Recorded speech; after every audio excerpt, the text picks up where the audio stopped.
ब्रजवासियों को जैसे पता चला कि मेरे नगर में कोई ये राजा आया है और ये कृष्ण बलराम जी को लेने के लिए आया है, तो मानो ब्रजवासी उसी दिन से बेसुध हो गए। नंद बाबा जी का अक्रूर जी ने घर पूछा। अक्रूर जी नंद बाबा जी के यहाँ पहुंचे और नंद बाबा जी को जैसे ही ये बात बताई कि हम मथुरा से आए हैं और मथुरा के राजा कंस ने निमंत्रण भेजा है, ये निमंत्रण पत्र है, आपको भी बुलावा है और आपके दोनों पुत्रों कृष्ण बलराम का भी बुलावा है। इतना प्रेम करते थे नंद बाबा अपने लाला को, और एक बाप अपने एक बाप अपने पुत्र को प्रेम तो करता ही करता है। हाँ, एक माँ अपने पुत्र को तो लाड़ करती ही करती है, और जो बेटा अपने माँ के पास में रहता है, पिता के पास में रहता है, वही माँ बाप जब कभी अपने बेटे को कहीं बाहर भेजते हैं, कहीं नौकरी चाकरी में भेजते हैं, कहीं बाहर कमाने के लिए भेजते हैं, कहीं विद्यालय में पढ़ने के लिए हॉस्टल में बाहर भेजते हैं, तो उस समय पूछो उन माता पिता के दिल में क्या गुजरती होगी। हाँ, उसमें उनका हृदय क्या कहता होगा। नंद बाबा ने जैसे ही सुना तो नंद बाबा जी पछाड़ खाकर गिर पड़े। यशोदा जी अक्रूर जी के लिए भोजन की थाली, नाश्ते की थाली बनाकर लेकर आ रही थी, और जैसे ही यशोदा जी ने सुना, यशोदा जी के हाथ से थाली छूट गई, पृथ्वी पर धड़ाम से गिरी। कन्हैया दौड़े दौड़े आए, कन्हैया दौड़े दौड़े आए, मैया मैया कहाँ है गयो, तेको कहाँ है गयो, तुमको कहाँ है गयो। मैया ने अपने आप को संभाला, लाला मैं तुझे नहीं जाने दूंगी। मैया कौन मुंह को लेके जा रहे हो है, देख तो सही।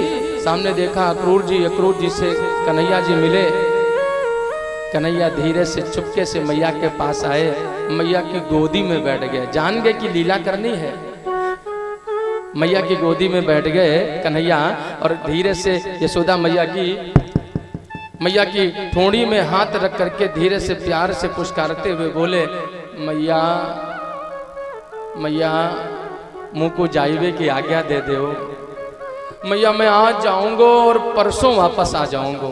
बच्चे को बैठा लो साहब। मैया मैं आज जाऊंगा और परसों ही वापस जल्दी से आ जाऊंगा। मैया लाला की ओर निहारने लगी। लाला तू मुझ से जुदा है चाहे, लाला मैं तुझको अपने आप से नहीं जुदा कर सकती। क्यों? तू मेरे नैनों का तारा है और मेरे हृदय का टुकड़ा है। राधे श्याम जी ध्यान दीजिए, बात करेंगे तो फिर पीछे वालों का ध्यान भटकेगा। तू मेरे हृदय का टुकड़ा है, मेरे आंखों का तारा है। हे लाल, अगर तू चला गया तो मेरे प्राण चले जाएंगे। कन्हैया ने यशोदा मैया की ठोड़ी में धीरे से हाथ धरी और धर के बोले, मैया मैं यहीं गैया चराऊं, मैं यहीं माखन खाऊं, यहीं चोरी करूं। मैया तू मोते बड़ी नाराज है गई होगी, तू मोते नाराज भी तो हो जाती है ना।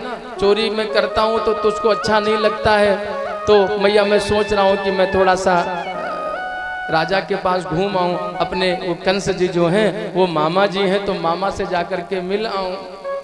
कन्हैया ऐसी बातें बनाने लगे। मैया की आंखों से अश्रु झरझर बह रहे हैं। कन्हैया बोले, मैया एक बात कहूं, हम यहीं गैया चराएं, यहीं गोपगवाला बन करके खेलें कूदें, आपके पास रहें। मैया हमने राजा नहीं देखे हैं, राजा कैसे होते हैं, बड़े बड़े राजाओं को हमने कभी देखा नहीं मैया।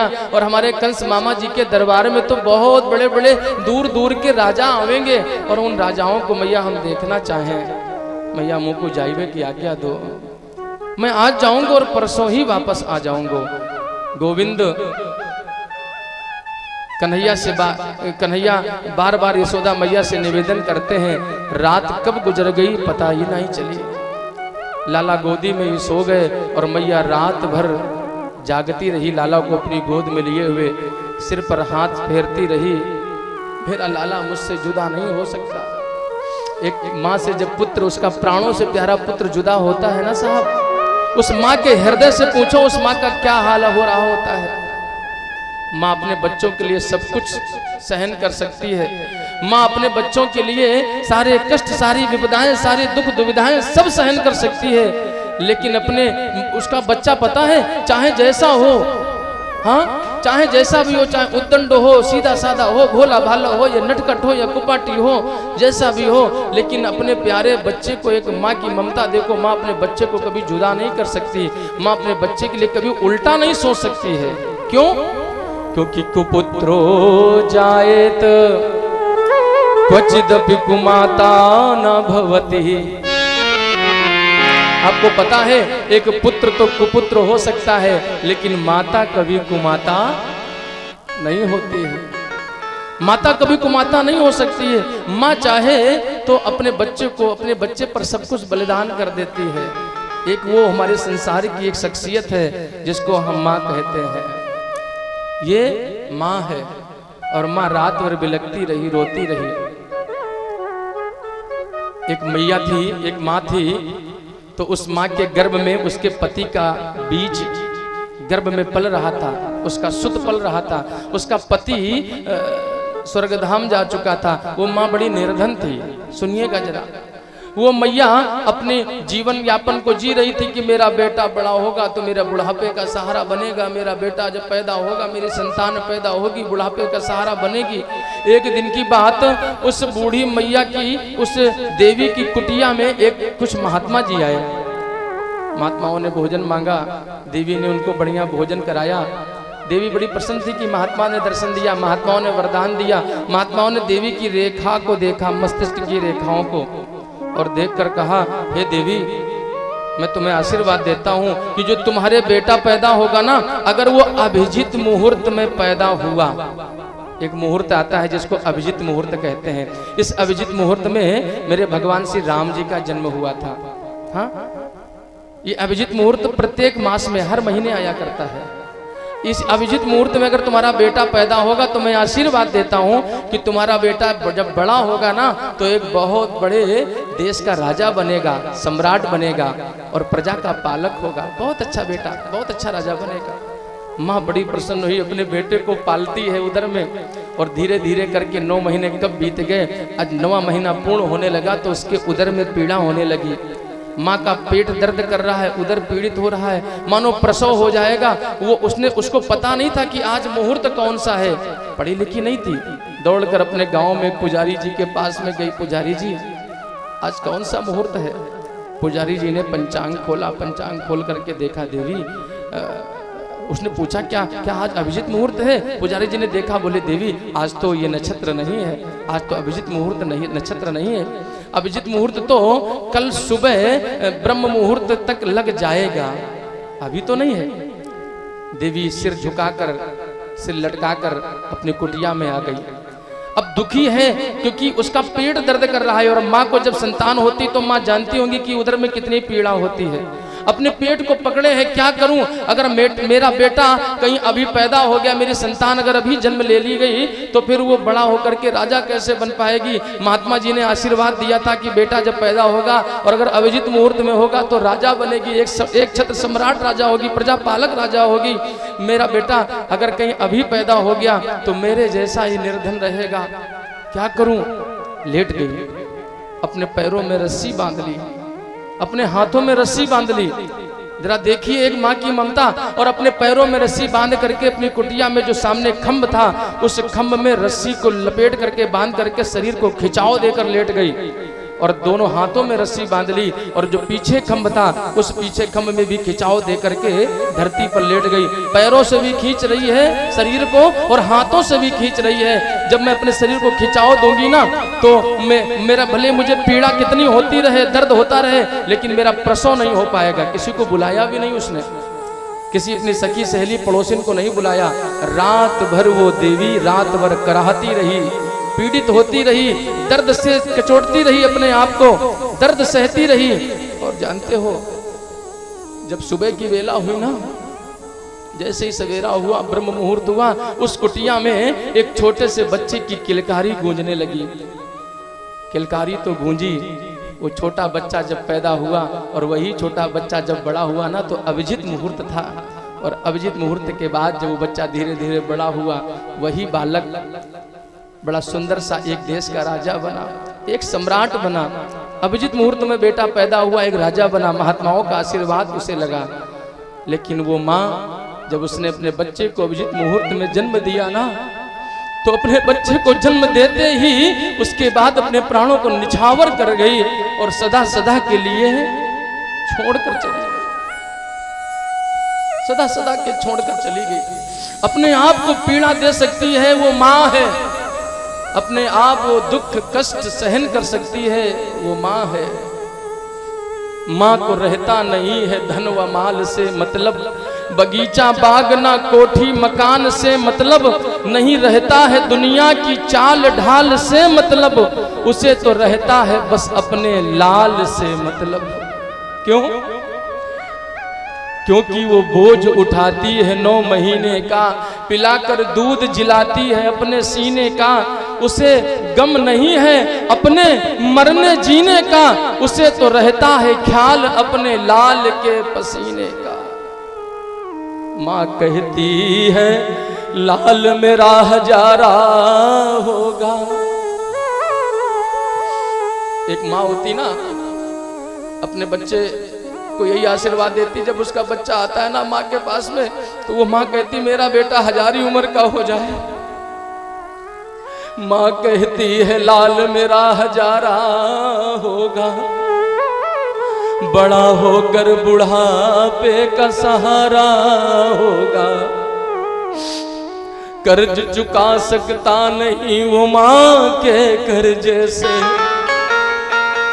दर्जा ऊंचा है बढ़ के सबसे माँ के दर्जे से। एक बात कहूं, आप जब सब लोगों को देखता हूं ना, मैं कथा मंच पर जाता हूं ना, तो अपनी माँ की याद आती, अपनी मैया की याद आती है। फिर सोचता हूं मैया आज तू मेरे पास में नहीं है, कोई बात नहीं। जब मैं छोटा था ना, बहुत बचपन से कथा कर रहा हूं, और जब कथा करके घर जाया करता था तो मेरी मैया मेरी बहनों से कहती थी मेरा बेटा 4-4 घंटे कथा कह करके आता है, 4-4 घंटे बैठ करके मंच पर बैठता है, कथा बोलता है, थक जाता है। एक कटोरे में दूध डालो और दूध में हल्दी मिला करके उस लाला को पिलाओ। क्यों? मेरा लाला थक गया होगा, मेरा लाला थक गया होगा। 4 घंटे कथा बोलता है, बहुत मेहनत करता है।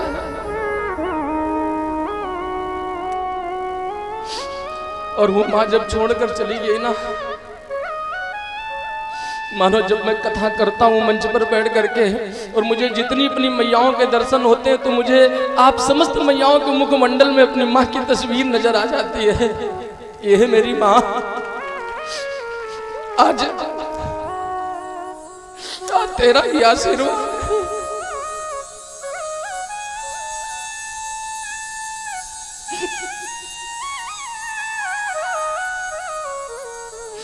आज तू ही आशीर्वाद देकर गई थी कि मेरा बेटा कथावाचक बन जाए, मेरा बेटा बहुत बड़ा विद्वान बन जाए। और उस माँ का ही आशीर्वाद अपनी संतान को लगता है।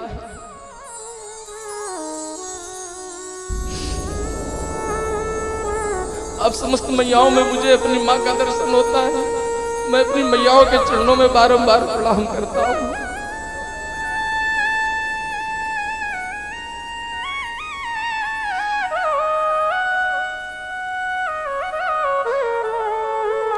माँ, ओ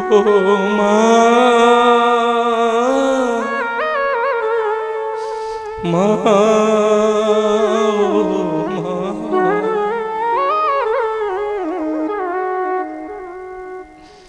तू कितनी अच्छी है,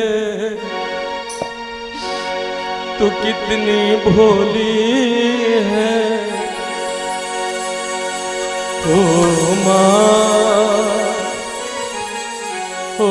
माँ, प्यारी माँ, माँ बच्चों की जहाँ होती है, किस्मत वाले होते हैं वो जिनके माँ होती है। ये जो दुनिया है वन है कांटों का तू फुलवारी है। ओ माँ, ओ माँ, ओ माँ,